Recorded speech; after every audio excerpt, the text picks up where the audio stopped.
Hey everybody, Brad Talton here. I am live from my home studio today, and I apologize. Marco is not able to be with us today.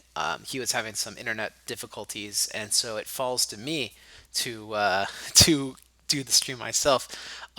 We were actually not gonna have cameras today, and so I'm a bit of a mess. This is what I actually look like when I do when I go from my bed to my desk, all in the same house. I don't usually get cleaned up. Today we were gonna play a prototype that I've been working on for a little while, a roguelike deck builder dungeon crawl game, and maybe I'll load that up. But in the meantime, I am here to answer any questions that anyone has. So feel free to AMA, and I will be happy to respond to any questions. Um, there will always be a response. It may or may not be the most useful answer. If you've played Detective, you'll know what I mean. So, Detective City of Angels, not the Portal one, the Van Ryder one. Um, anyway, yeah, so I'll tell you a little bit about Third Cross since that's what Marco is up for. And um, yeah, so this is a solo roguelike deck builder. I was a bit inspired to make a solo game since most of us are stuck at home these days. I wanted to create something that would be fun for single player play, and so this is it. Let me pop open the table here and I can switch my screen to it. Let's see here. Do. Yeah, does that work? Yeah, I think that works. You guys can see all that, right? Um, so, yeah, so this is the game. And you choose a character from among our cast here. And so I'll take the hunter here, this guy. And so you start with one artifact, and you start with a deck. Um, so yeah, is third cross forward seventh cross? No. So in this world, each of there's this church that maintains order, fights monsters. Each of the branches of the church has a different function. Seventh cross are the monster hunters. Third cross are actually archaeologists, and they delve into the secret places of the world and find treasure and keep it out of the wrong hands. So that's the kind of the premise of this. We are going down into this dungeon and exploring, and trying to survive as deep as we can. So, what do we have on the table here in front of us? Um, so my own deck here. This is the deck builder aspect, and I'll kind of show you what the cards look like in here. Let's just draw a hand of five, make it easy. Um, I need to change color, take five of these. All right, so you have basic attacks. The number in the top right is the damage it does. The numbers at the bottom, there's some effects. Some cards have a symbol in the top right. The symbol there is its damage type. So this one is mechanical. This one is skill. So yeah, different cards. The punches don't have any type. All right. Um, yeah. So what are people saying? Is 3-player version called Ninth Cross? Yes, it's all done by multiplication. Um, so yeah, hard hitting question. So yeah, seventh cross hunters the church. This is third cross delvers into darkness. The solo dungeon adventure game. So what have I got here? First off, how do I lose? Because that's the question you want to ask in all roguelikes. How do I lose? Well, you lose if your wounds pile here runs out. I got 7 of these. They're all identical. So I lose if this runs out, and I also lose if my madness runs out. All right. I am gonna shorten the game drastically, and I'm gonna kill 4 of these so that we get a quicker game. And then the what do you call it? Yeah. So madness wounds. If these run out, I die. I take a wound when I fail an encounter. I take a madness whenever I have to reshuffle my deck. So this is the number of trips I get through my deck. Basically, it's my food resource or my time resource. All right, over here, I have encounters. These are the things that I'm going to be facing off against in the dungeon. Over here, loots. These are things that I can add to my deck eventually. Up here, artifacts. These are permanent buffs that I can get when I clear floors or do certain events. And then up here, I have two bosses and the dungeon. So this is the dungeon. Whoop. I read the prologue. I flip this over. Now I'm at the mouth of the dungeon. When I have collected 4 keys, I'll be able to fight either of these two bosses. All right. So that's how that works. Now, I am the hunter. I have this item to start with. Special trick weapon. After my initial draw, I can make another draw. So this is a press your luck deck building game. And the way it works is I can burn a card from my deck to reveal encounters. So I can reveal 2 encounters. I've got this bonfire, which is a free reshuffle, and I've got this centipede. This is a monster. All right, he's weak against fire. He has 3 life. So I'm going to fight this centipede. So what I do, I have 9 cards in my deck. I choose how many cards I want to commit to this encounter. So let's say I'm going to throw 2 cards at him. So I choose to do this encounter. I'm going to throw 2 cards at it. I reveal a total of 3 damage, 1 and 2. And so I did 3 total damage, and I defeat this monster. The monster comes over into my key pile, and now I have 1 key towards the 4 that I need to finish the dungeon. The bonfire here is a persistent encounter, so it just floats over the side, and now I can continue on. So I'll explore again, flip, flip, and I have this shop, which I can spend $500 of cards for my cash. Cash is over here, but it's empty right now. I don't have any money. And I would get this key and get a reshuffle. Or I can fight this 13 strength mini boss. I don't think I can actually beat this guy even right now, so I'm gonna continue to explore. So I'll flip another card face down. Next encounter, I had another bonfire. They're all over the place. Whoops. Let's do one more. Let's see what we got here. So this monster is aggressive. When this card is revealed during exploration, it must be encountered on my next turn. So I must now attempt this encounter. The discards are face down because when you explore, you burn cards, and so you don't have perfect information about what's in my deck. If I know everything in the discard here, I could just count cards.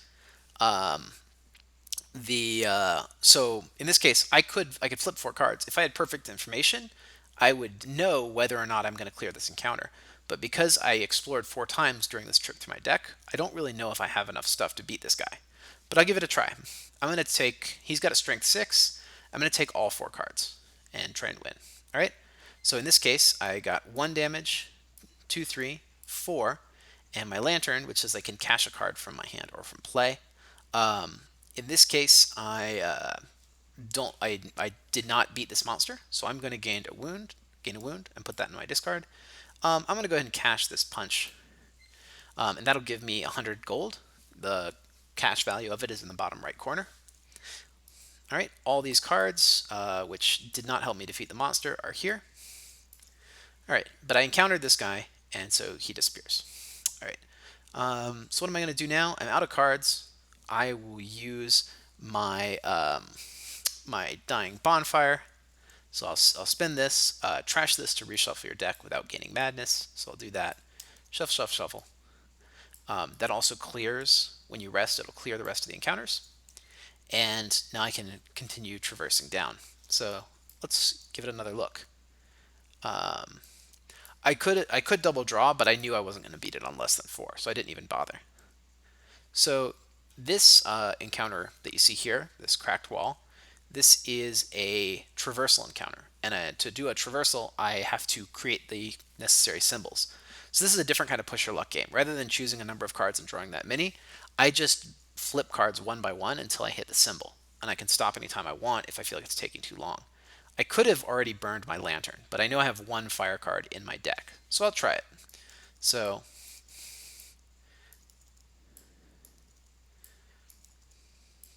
I am going to waste my entire deck. All right, cool. I hit my lantern. So that clears this encounter. All right. So poof. Oh, so Alpha, this is a prototype that I'm working on, a solo deck builder. Uh, so I cleared this encounter.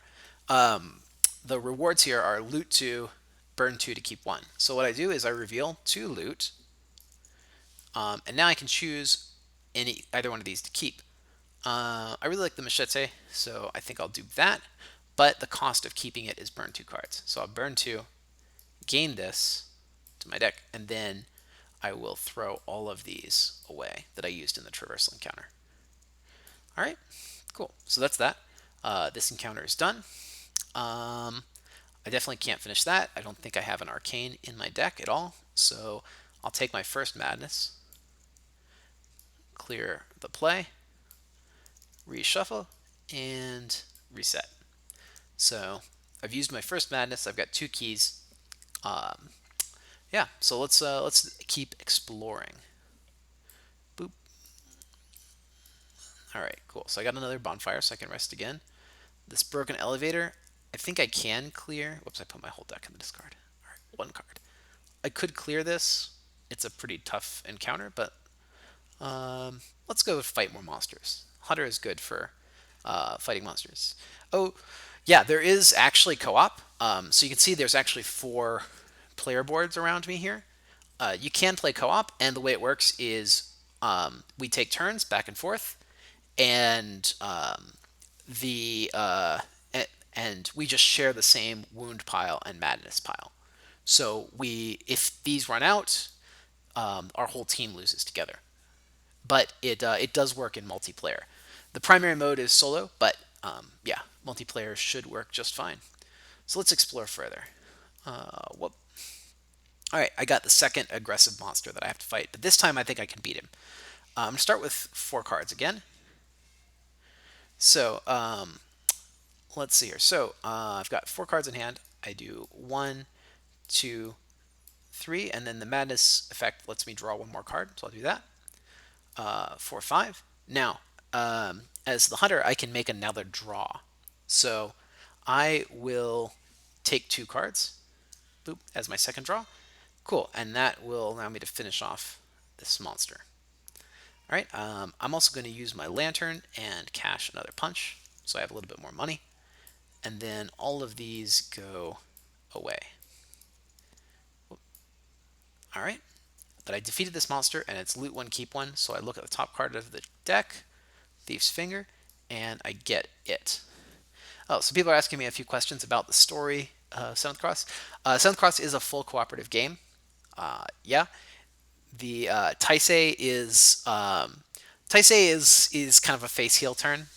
He is the way when you see him in Exceed, he is not a good guy. But when you meet him in Seventh Cross, he will be on your team. At least when you meet him. So yeah. Um, so yeah. What else? Caching is deck building. It's deck thinning and it's money. Both of those are yeah. I would say like the for Seventh Cross, the characters are not so much good or evil. I mean, there are characters that are good or evil, but it's more about a character has the potential to be good or evil depending on their on the path they take. And the cooperative game Seventh Cross is a lot about making choices. So in the story mode, you can make choices. Sometimes a character like Taisei won't turn on you. They'll remain your friend to the end. Sometimes they will, and that what they do depends a lot on what you do.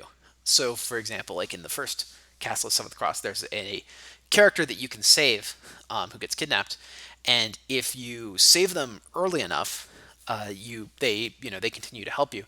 But if you don't, then they can die at the end of the game. But if they die, you get to pick up their weapons and equipment, and so there's some things like that can happen, and the game sort of progresses without you. There's a time structure to it. So if you do enough other things besides saving this person, the game will just come back to you and be like, oh, by the way, it's 11 p.m. and the kidnapped character is dead. So, yeah. Um, but yeah, yeah. Um, so anyway, cool. I think I answered all the questions here. So I'm going to continue my run. Um, I've got a bonfire, so I can continue exploring, and that'll be fine. I might find something that's really easy to do. On 2 cards, I'm not going to kill this guy for sure. I could actually kill this guy on 2 cards, but they'd have to be the right two. And I don't think I have those two anymore. So let's give it one more. Might find something real easy. Locked chest. That's cool. So I can use this. So I'll exhaust 2 keys to loot one, keep one. So I take 2 of my keys, I flip them over, and they're now exhausted. I'll trash this, loot one, and I don't think I shuffled this deck now. And then I'm looking at it. All right, and I'll loot one, keep one. All right, I got 1 card left. I'm going to go ahead and do my reshuffle. So whoop, these go away. I'm using the bonfire so I don't waste a madness. All right, and I've got 4 keys. I need one more to fight the boss. So let's do this. Whoop, whoop. All right, I got another locked chest. I don't have 2 keys anymore. So I'll fight this last centipede. I think I beat him on two cards. Punch, punch. Luckily, as the hunter, I get to draw again. So I'm going to draw one more. All right, and with 4 damage, he's defeated. No rewards for beating that monster. But now I can fight a boss. So there are 2 bosses available. And the bosses, unlike the normal enemies, have multiple encounters. So let's see here. So this boss over here is just one guy that's an 8. No special effects. This boss over here, I have to beat 3 times. Once at 3, once at 3, and once at 2. So I could do a couple smaller draws, or I could try for one big draw. As the hunter, I'm better at big draws because I get 2 pulls from my deck. So I'm going to go ahead and pull 4 cards on this guy and then assess how many more I need to kill him. So I can go 1, 2. The crossbow lets me do, I can exhaust a key. Thankfully I had 4 for 2 more power. So that's 5. And then I can cash this any number of wounds from my hand, gain a symbol of your choice, and +2 per wound cashed. I don't think I want to do that just yet, but I could. I'm going to go ahead and take 2 more cards with my hunter ability. So I've got 5 right now.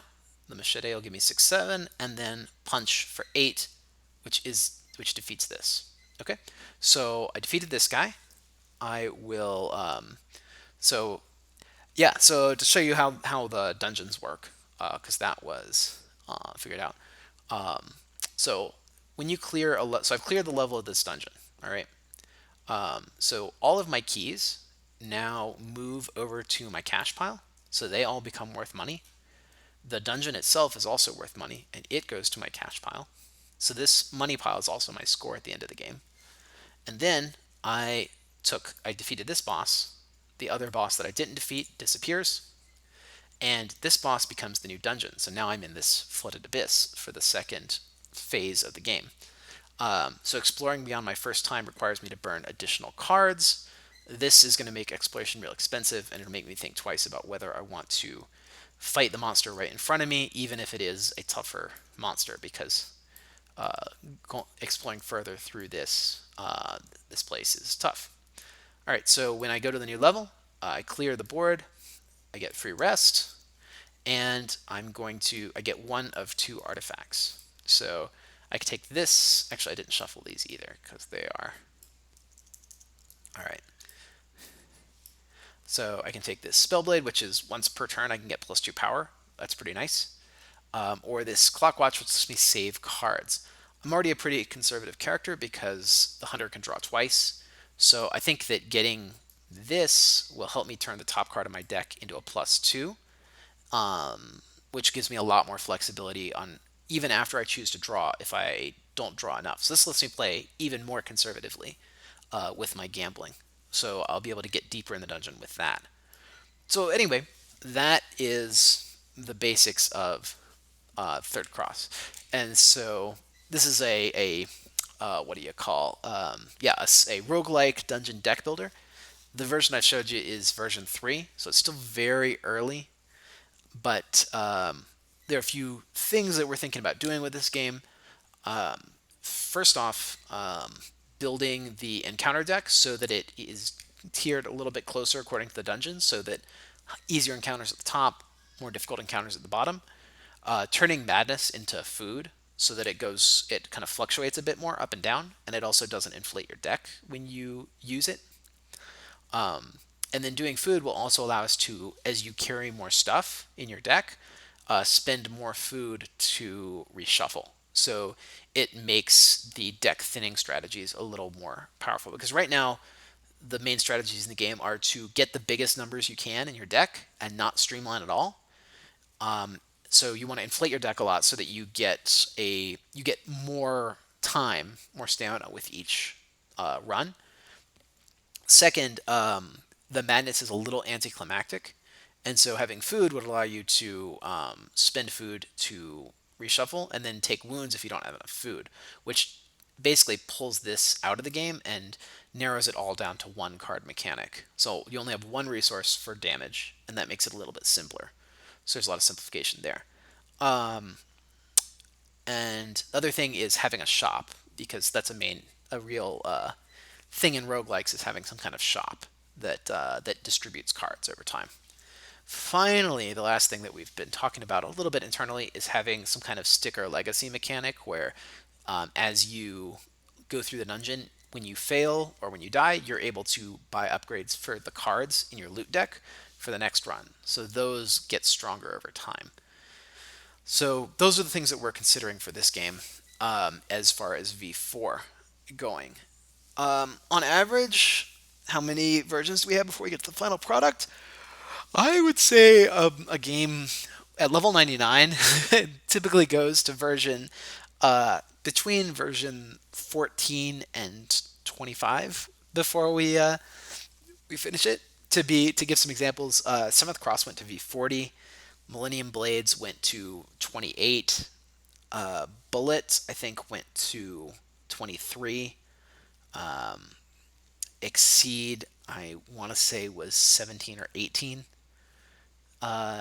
and yeah, but other games, especially games that are just cards, have usually been a bit lighter, right? On terms of revisions. So Pixel Tactics was like, V15 or 13 or something, and other games like Noir, I think it was only V7 that went to press.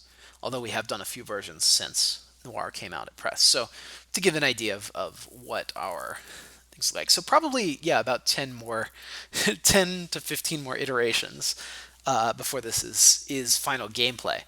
Hopefully, and I'm working to streamline my process a bit so I don't have to do so many versions.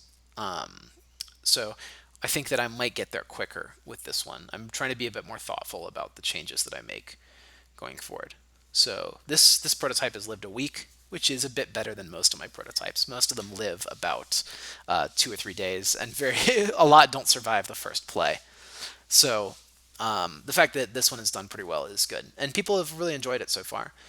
You can actually play this in our playtest channel. So if you joined the Level 99 Games Discord server, you could you could play this right now if you wanted. So Nick asked, is your vision to incorporate a story or just be a quick card game? I do want to incorporate a story. And I thought of a couple different ways of doing this. One, I love to write, so I was thinking of writing a short story to accompany the game, which is just like a novelization, probably on the order of 5 to 10,000 words. The alternative that I had was, or at least not alternative, but in addition, I'd love to tell the story in that sort of Dark Souls way where I have flavor text on the cards. And if you read all the flavor text on all the cards, it adds up to a more complete vision of the narrative. But I don't want it to be, because it's a roguelike, you don't want it to just be, this is the story of this adventure. You do want it to be a little bit more obfuscated so that it takes a lot of plays for it to come out. So yeah, I hope that answers that. Um, cool.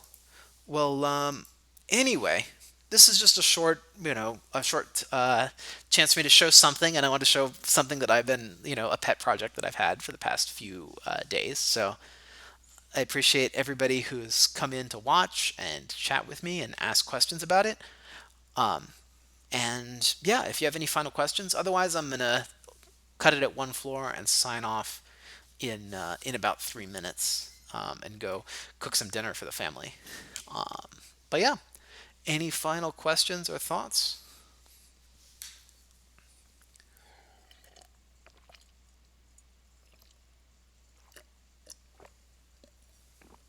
Let me make sure that I didn't miss any questions over here. What is the world of Seventh Cross called?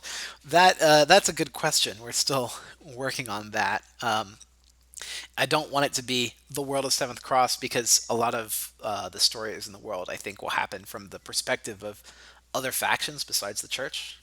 So it would be weird, especially like this one, like Third Cross, a game set in the world of Seventh Cross. That's a little, you know, um, who's my favorite adventurer? Let me open the module and show them off again so you can see the characters that are available. So our Delver here is really good at exploring. He reveals areas quicker.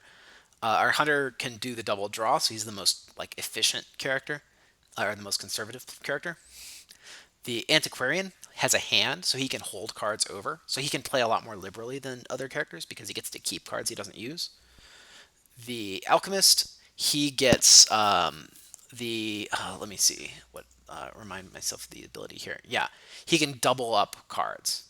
Um, the Tinkerer, he has to cycle cards, so every turn he throws away a card and gets another one from the deck. So his deck is constantly changing. And then Waif is like the deprived character. She starts with the ability to not take loot that comes to her, including wounds. And she starts with a much more difficult deck. She can run away from encounters, and she has a few tricks. But this is the character that's meant to be like hard mode for the game. Um, I don't know if all six of these are going to go in their current form. One of the things we're trying to do is to make characters a bit more, what's the word? A bit more unique. So more like the Tinkerer, where they have kind of a completely different way to play the game. And that's more in the theme of, like Crypt of the Necrodancer or Dicey Dungeons, where the characters are very, very different in terms of their actual play style. Um, Lawrence, I won't think a run should probably be in like 20 to 40 minutes. I don't want it to go much longer than that.